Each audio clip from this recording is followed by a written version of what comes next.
lively, vibrant piece of glass was brought to our open day by Canberra collector Chinara Muller.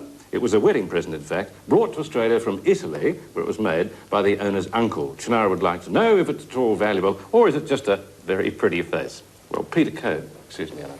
Well, certainly colourful, Clive, you know. It's, you know, what one terms... 1,000 flowers.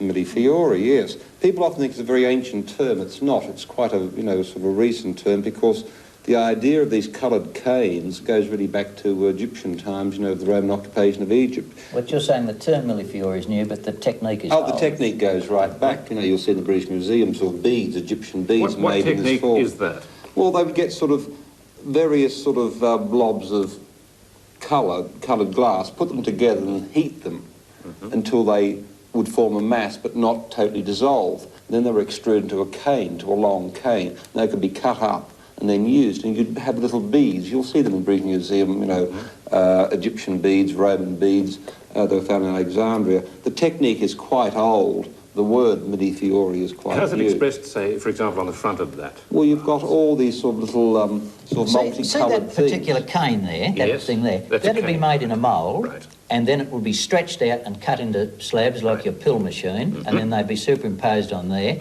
and heated at a critical temperature so as the colours didn't run into one another, but the two cones joined. Yeah, those colours are so extraordinary, to probably fuse the camera. Bit like the Brighton Rock, you see. You know, the old... thing is that this was the technique for paperweights. So That's some of the great Saint-Louis and Baccarat...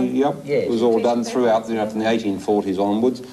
This type of thing is unusual, being in such a vase. It's not. I don't think it's an important piece, but it's an unusual piece. Would there be much of it in Australia, do you think, in people's homes? As Anna says, most of them are paperweights, not too many of these as vases. That's right. It's unusual. Interesting, Italy didn't exhibit at the Great Exhibition of 1851. We're thinking of these being Italian. It could well be, but it could also be French, because that was a period of the French paperweights who were doing this millefiori stuff also. Certainly, probably continental. It is unusual, and certainly you do get an idea of how they got the canes from the strap handles. You can imagine those slightly larger, cut like you cut carrots in a transverse section, and there you really got them throughout. What's it worth? For our Canberra collector, please.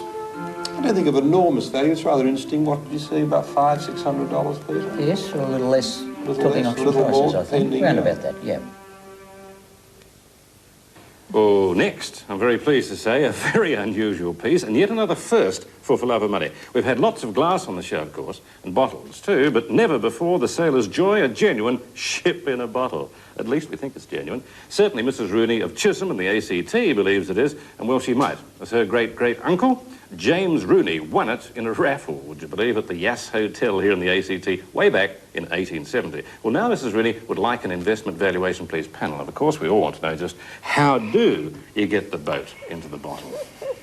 I don't think I'm qualified to answer that. I think what I find so interesting, Clive, is the quality of the ship, and also the fact that the bottle itself is Australian. It actually has on the side that it's Elliott Brothers, Sydney and Brisbane. I think that in itself adds a particular flavour to the piece. It's unusual being joined there. It is, actually. It's not a trick one where actually this was put on after yes, the show. We're talking about those joins there, and people will think that's how they got into the bottle. But not so. That's just to do with making the bottle. You sure? Right, folks, yeah. here's the trick. What they do is they lay the masts down, they push the whole ship into the bottle, and then pulling on these four stays, they resurrect the masts, and up they come. Hey, presto, you've got your ship. Another interesting thing about this, it's a bit of Australian cedar. Ah. And why it's Australian cedar, it's got that terribly open grain, and you could almost scratch it with your fingernail because it's soft and light. And there's the inscription on it there from the Yass Hotel. That makes it rather interesting, Peter, doesn't it? Yes, in a hotel in 1870. I should think so. Well, it depends. I mean, right now it's pretty warm, but in winter it wouldn't be too good. Yeah. What's How much? Worth? Well, I think because I've got an Australian connection, you know. Maybe $600 or $700.